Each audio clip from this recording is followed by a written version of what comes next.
The Archon collective had perfected civilization. For 847 million years, they had brought order to chaos. Across 200,000 star systems, peace reigned absolute. Not the fragile peace of treaties or diplomacy, true peace. Engineered. Permanent. Unbreakable. War was a deleted concept. Aggression a corrected flaw. Every species the collective encountered was given the same gift. Neural reformation, genetic optimization, cultural integration. Within 3 generations, violent instincts vanished. Tribal thinking dissolved. Fear became obsolete. The galaxy thrived under their guidance. At least that's what the Archons believed. Archon Vessel Eternal Consensus. Sector 7719 Sol System Approach. Galactic Standard Year 2.4 billion, 847,203,000. Overseer Kelthus observed the third planet through layered data streams, his consciousness processing 40,000 variables simultaneously. The world below radiated heat signatures, electromagnetic noise, and the chaotic energy of a species barely past its atomic age. Humans. Analysis complete, reported subprocessor Yenda, her neural implants flickering with cold light. Classification. Stage 2 developmental species. Technological adolescence. Nuclear capability achieved 80 orbital cycles ago. Space exploration, primitive. Cultural unity, non-existent. Kelthus nodded slowly. Threat assessment? Negligible to external civilizations. Critical to themselves. Yenthe's expression remained neutral. Emotion had been refined out of Archon biology 6 million years ago. They are in their self-destruction window. Standard probability matrices predict 73% chance of extinction within 500 cycles without intervention. And the violence indices? Extreme. Yenda pulled up holographic data, wars, conflicts, genocide spanning millennia. They have been in a state of continuous warfare for their entire recorded history. 14,000 distinct conflicts documented. Current military expenditure, 2.1 trillion local currency units annually. Kelthus studied the numbers with clinical detachment. Emotional regulation? Primitive. Their neurology generates fear, anger, hatred at baseline levels 600% above galactic stability thresholds. Tribalism remains dominant. They divide themselves by arbitrary categories, geography, genetics, ideology, even symbolic systems they call nations and religions. Troubling. Kelthus folded his hands. But not uncommon. Most species pass through this phase. What makes them viable for integration? Yenda hesitated, a micropause that would have been imperceptible to most species. That's where the analysis becomes complex. Explain. They possess contradictory qualities. High violence indices combined with sophisticated ethical philosophy. Tribal warfare coexisting with global cooperation frameworks. They simultaneously develop weapons of planetary destruction and create art, music, literature of remarkable depth. She pulled up images, a human playing violin, another launching missiles. They are paradoxical. Kelthus observed the images. A species stood at the edge of either transcendence or annihilation, as so many had before. Prepare first contact protocols, he said. Standard integration sequence. We will offer them what we have offered all others. Peace, stability, purpose. We will correct their violent nature. We will save them from themselves. And if they refuse? Kelthus turned to her, his expression unchanging. In 847 million years, subprocessor, only one species has ever refused. What happened to them? They no longer exist. He returned his gaze to Earth, spinning blue and white below. Refusal is not an option. It is simply a delay before acceptance. United Nations Headquarters. New York City, Earth. 3 days later. Dr. Sarah Chin stared at the hologram floating above the Security Council chamber and felt her hands go cold. It wasn't possible. Except it was happening.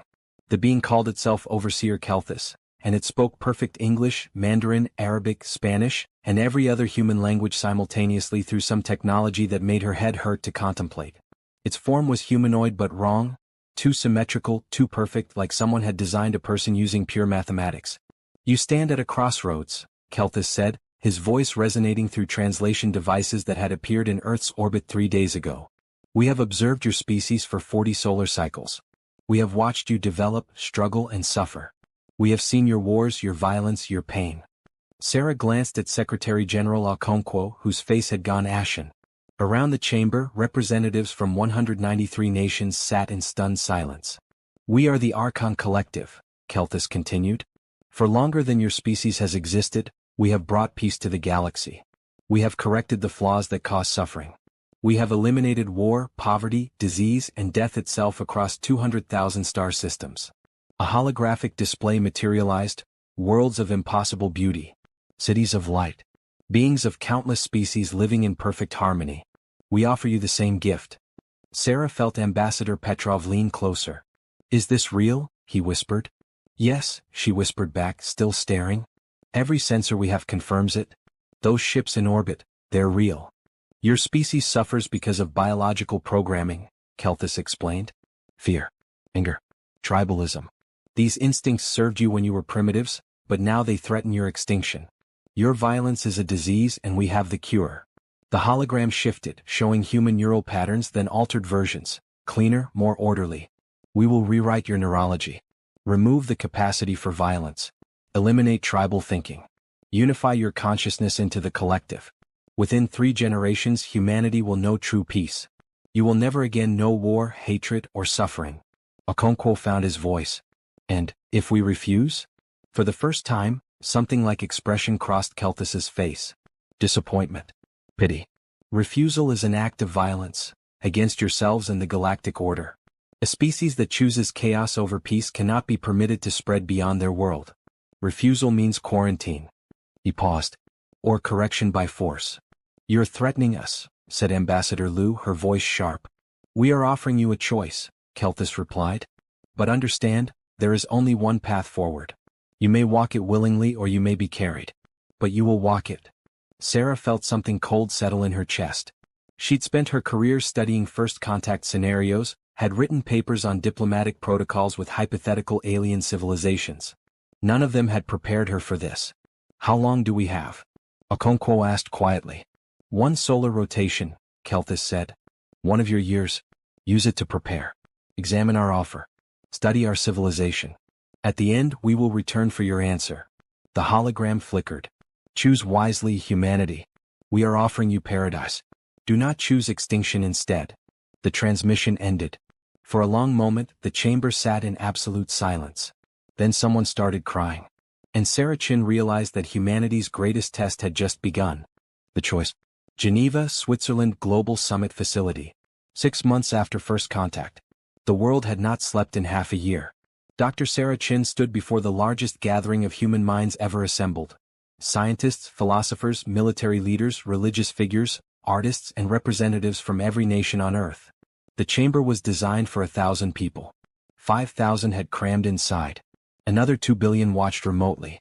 We've analyzed the Archon offer from every angle, Sarah said, her voice steady despite the tremor in her hands. Technologically, they're not lying. Their neural reformation process works. We've studied the data they provided. Species integrated into the collective show 0 incidents of violence, war, or internal conflict. She pulled up holographic displays, alien civilizations living in pristine harmony, their faces peaceful, their cities gleaming. They also show 0 incidents of art that challenges convention. 0 philosophical dissent. 0 unpredictable innovation. Sarah's jaw tightened. They've given us access to their cultural databases.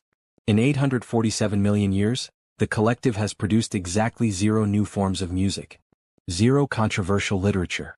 0 scientific breakthroughs that contradicted their established models. Murmurs rippled through the crowd.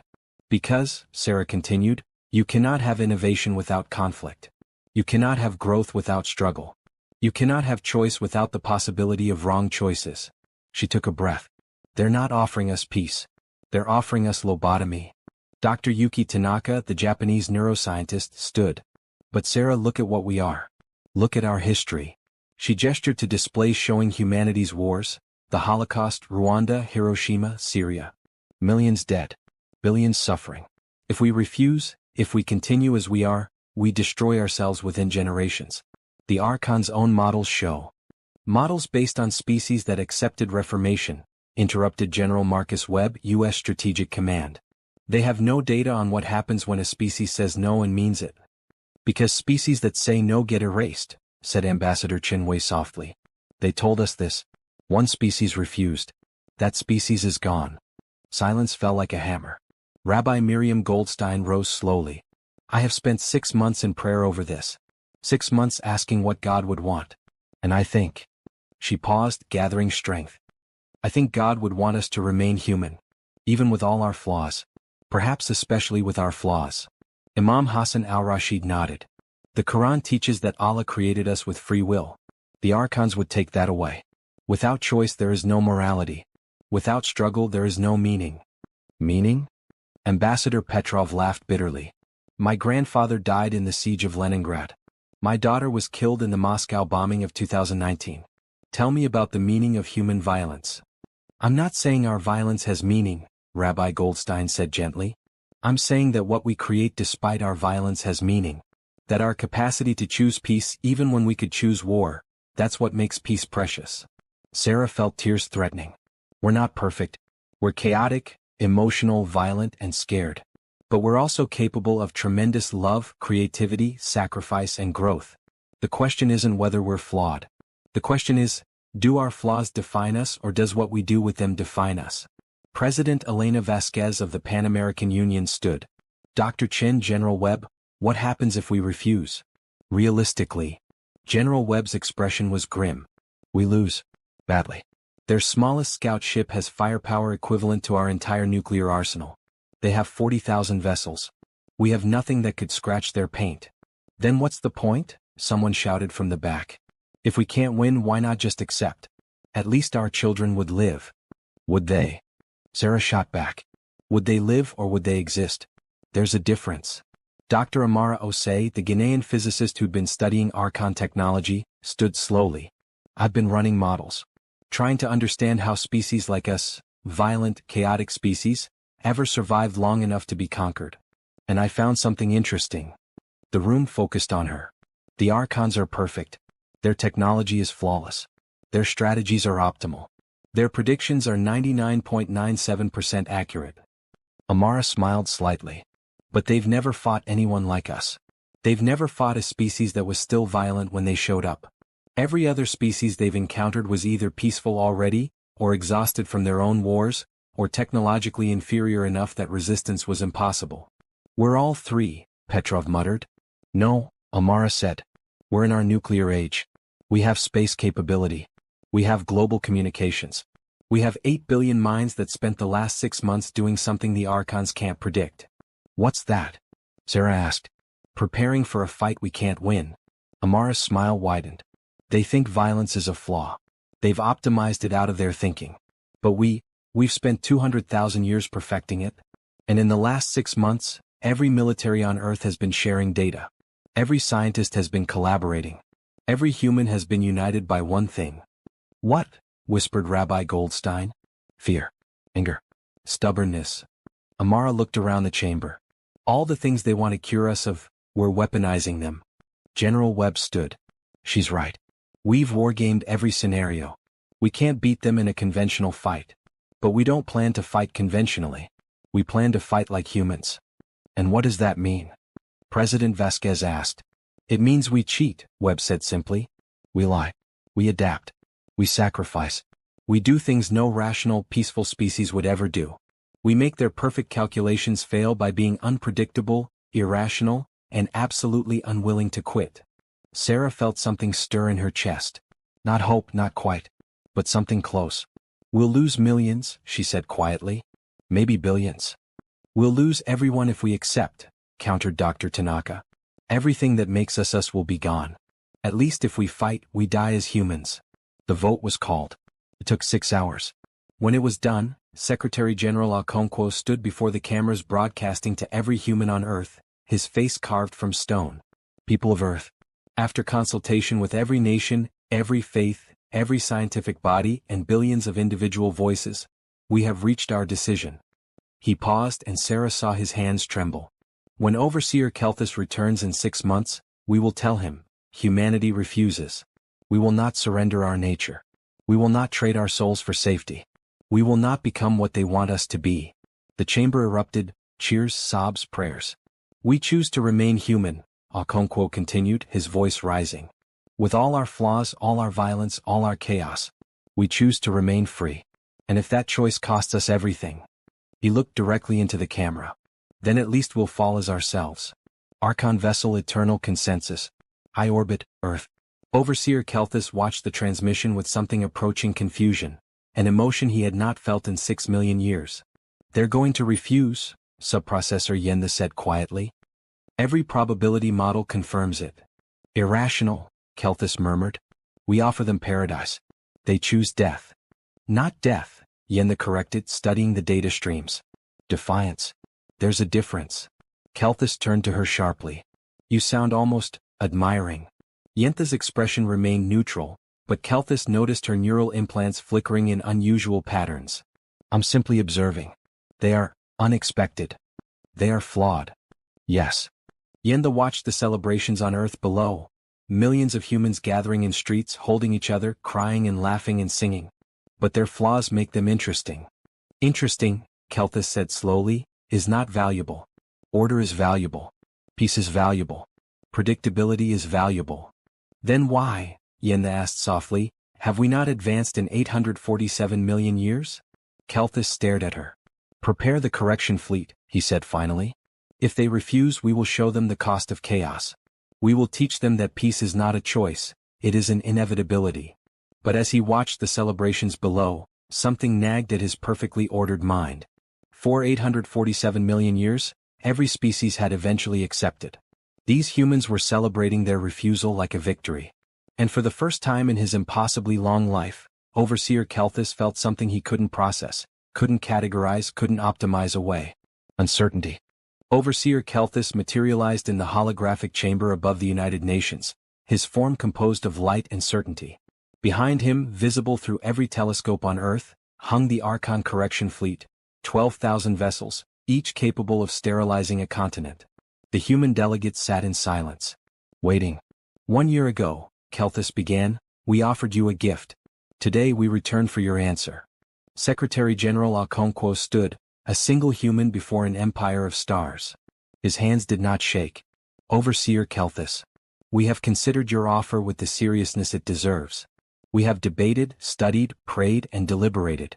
We have heard from billions of voices. He took a breath. And our answer is no. The chamber held its breath. We will not surrender our nature.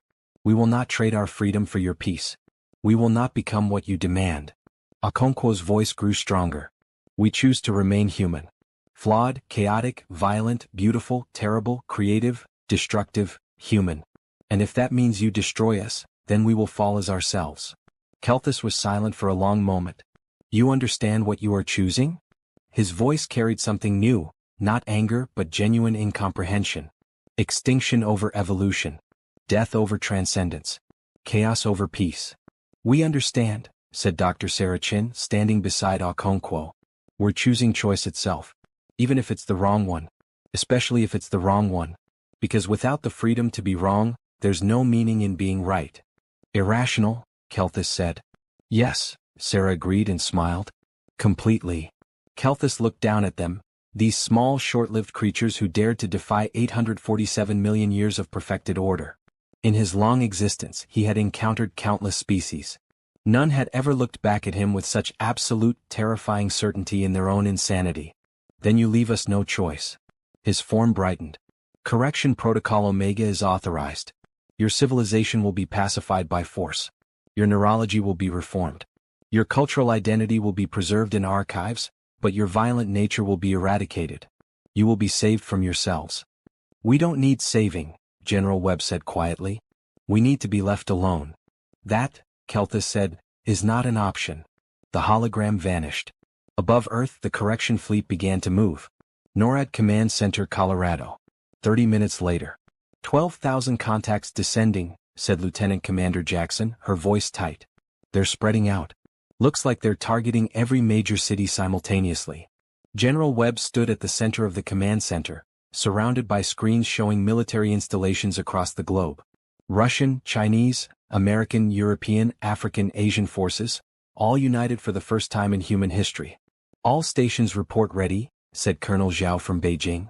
African Union confirms, said General Okoro from Lagos. European defense grid online, said Commander Rousseau from Paris. Webb looked at the screens showing humanity's assembled might. Every weapon system, every soldier, every ship and plane and satellite. Against the Archon fleet, it looked like children with sticks facing a hurricane. Gentlemen, ladies, Webb said slowly, we all know how this ends. They're faster, stronger, more advanced in every way. By every military doctrine ever written, we've already lost. Silence on the channels. But here's what they don't know about humans. Webb's voice hardened. We've been fighting impossible odds since we climbed down from the trees. We fought ice ages with animal skins. We fought plagues with leeches. We fought tyranny with printing presses. We don't win because we're stronger. We win because we refuse to stop. He pulled up tactical displays. They want to land peacefully, subdue us cleanly, minimize casualties. They're optimized for efficiency. Webb smiled grimly. So we're going to be catastrophically inefficient. We're going to make every meter cost them. We're going to make them chase us through cities, mountains, jungles, deserts. We're going to use every dirty trick, every guerrilla tactic, every asymmetric strategy we've developed in 200,000 years of killing each other. Sir, Jackson said quietly, the projections show 2 billion casualties in the first month alone. Webb's smile vanished. I know. And every single one of them volunteered. Every soldier on this planet knows what we're facing. They're here anyway. He looked at the screens. Because being human means sometimes you choose to fight even when you know you'll lose. Especially then. The first Archon vessels entered the atmosphere. All stations, Webb said. Engage at will. Make them remember Earth. Make them remember humanity. And most importantly, he keyed the global channel. Make them regret coming here. New York City Ground Zero. The Archon landing craft descended on Manhattan like falling stars, their hulls gleaming with impossible technology. Citizens had been evacuating for days, but thousands had refused to leave. They stood on rooftops and streets watching the sky. The craft landed in Central Park, their doors opening with pneumatic hisses. Archon peacekeepers emerged, tall, perfect, armed with weapons that could stun or kill with equal precision. Their armor was seamless. Their movements were synchronized. They were a force of absolute order. They advanced into the city expecting compliance, resistance, or chaos. What they found was silence. Empty streets. Abandoned buildings.